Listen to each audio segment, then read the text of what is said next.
Hello everyone, this is Jesse from GreenCars and I'm back again to shine a spotlight on another e-bike that I would say is pretty solid, but sadly a little underrated. This is the JackRabbit OG2, the unassuming little e-bike with some big ideas. Are you scouring the crowded market of compact EVs for an electric bike that can get you places quickly, yet comfortably, all while allowing you to store it almost anywhere? Well, sweet, you've come to the right place. Because not only will I tell you all about it and give you my honest thoughts, I'll also compare this to a high-profile briefcase-shaped competitor that I also recently reviewed. Let's hop to it.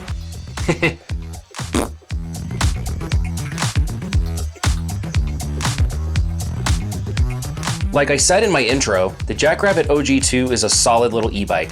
It comes equipped with a 300-watt motor, 20-inch wheels with some real nice tires, a single rear brake, and a lightweight yet sturdy aluminum frame that comes in a variety of colors.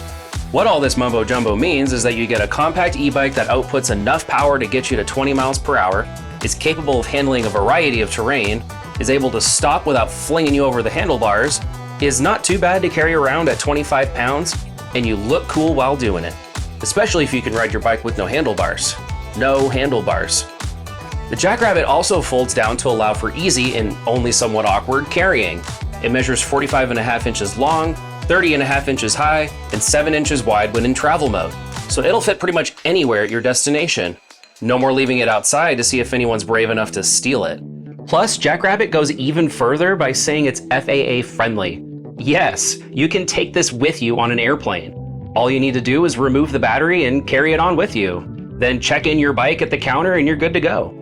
While I would have loved to have seen the look on everyone's faces when I pull this bad boy out of the overhead bin, it's still pretty awesome.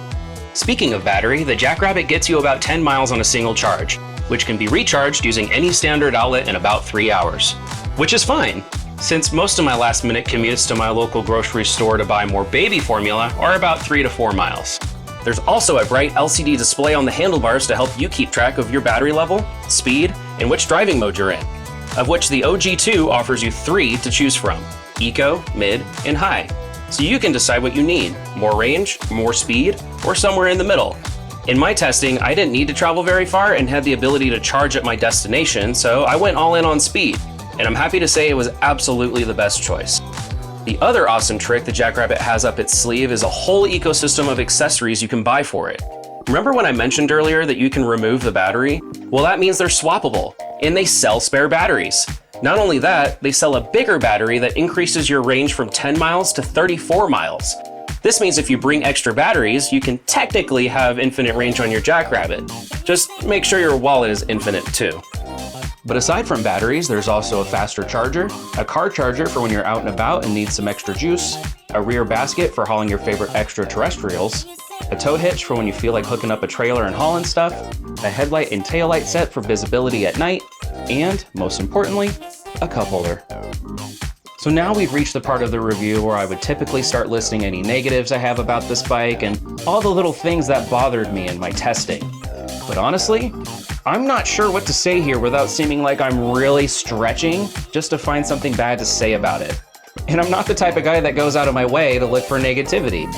So now that I've had some quality time to really ride the JackRabbit in all sorts of different places, from the hot pavement of downtown to the dirt roads of the Rogue Valley, I can confidently say that the JackRabbit just might be one of the most thought out, most well-executed products I've ever reviewed.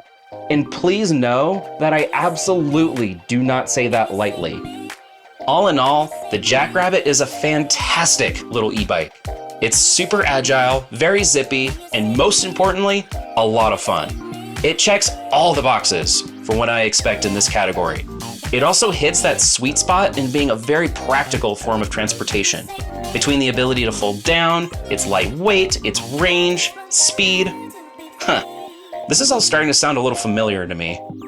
So with all this information that I've spewed at you, it's time to give you my full honest thoughts on the JackRabbit. However, this is going to be weird and interesting for me to do, given how much praise I gave the JackRabbit's biggest competitor in my last review, which, if you haven't seen it or even remotely know what I'm talking about, is the Honda Motocompacto. It's Honda's e-bike that also folds, is also zippy, and is also super fun to ride. And I can't ignore that. I feel like I can't give you my genuine full opinion without comparing the two. So how does Honda's Scoot case compare to the Jack of all rabbits? Well, that's a weird question, but I'm sure I'm glad one of us asked. Well, I won't take the time to compare every single little detail or spec for both. What I will offer you is my overall feelings on both and what really stuck out to me in my testing. Otherwise, this video would be like an hour long, and no one wants that. First, let me start by sharing some behind the scenes info with all of you, how the proverbial video sausage is made, if you will. In my review of the Motocompacto, I only brought up one negative, which in hindsight, I think I should have talked about or emphasized more. It's the complete lack of any kind of suspension on the Moto. What this means for most people is that it makes the ride less comfortable. But for me, it made the filming of my review of it, honestly, kind of a nightmare, by making it extremely difficult to mount any of my camera gear to it while I was riding. You know what didn't have that problem? The JackRabbit. That's right, I used an OG2 to film the running footage I used in my Motocompacto review. It's like some kind of weird prophecy or something. Now that I've had the time to really test both of these e-bikes, it's interesting how similar they are and what they try to accomplish. However, they have very different designs and therefore go about accomplishing these goals in very different ways. There's no denying that the Motocompacto is the coolest looking of the two. Like I said in my previous review, a form of transportation that can fold down into a briefcase is a childhood dream of mine. But that dream does come with a real-world price tag, one that I feel most people may not want to pay. While the Moto is very compact when it's folded up, it's also very dense, just like me. After multiple days of using and shooting the Moto, I needed to see my chiropractor afterward. No joke. But the JackRabbit also folds down and is almost half the weight, which makes the whole aspect of it being a small foldable e-bike that much more appealing than the Moto. The JackRabbit is also a little bit faster, but it's not too big of a difference in my opinion. But like I weirdly pointed out before, those nice big tires on the JackRabbit are what make a huge difference in my enjoyment of riding it. The Moto has nothing to stop you from feeling every single little crack or bump. The JackRabbit not only has the advantage here with its tires, but you can also purchase their shock-absorbing seat post, along with any bicycle seat that you might fancy, to help with that and give you a much more comfortable ride. And I'd like to point out once more, the tires on the JackRabbit are all-terrain, while the ones on the Moto definitely aren't. So you can ride the JackRabbit in so many more places than the Moto. So what all this means is despite the Moto's awesome appearance, the JackRabbit is the more solid choice out of both of these e-bikes. People often tell me that beauty is only skin deep. I'm not sure why they keep saying that to me, but whatever. And I think that applies here.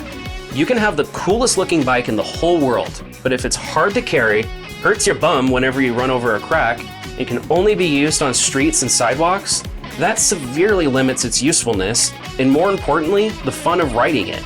And as somebody who lives in an outdoorsy area and not a big city, that's a problem.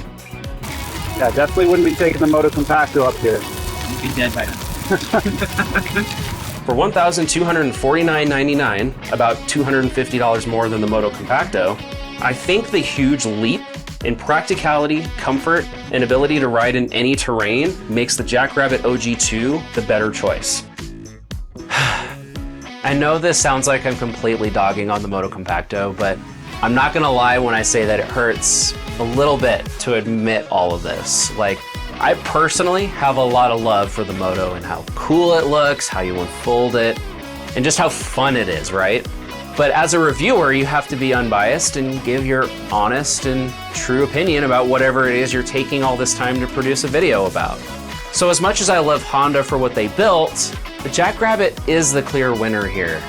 With so many great ideas executed so well in such a small form factor, I'm starting to see why JackRabbit has such a devoted fan base.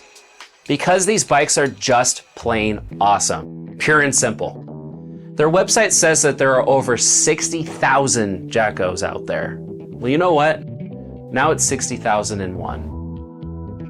This review/comparison was made possible with a pack of JackRabbit OG2s that were purchased by my friends at GreenCars.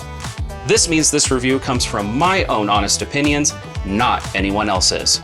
JackRabbit, and definitely not Honda, had any input or even an early preview of this review.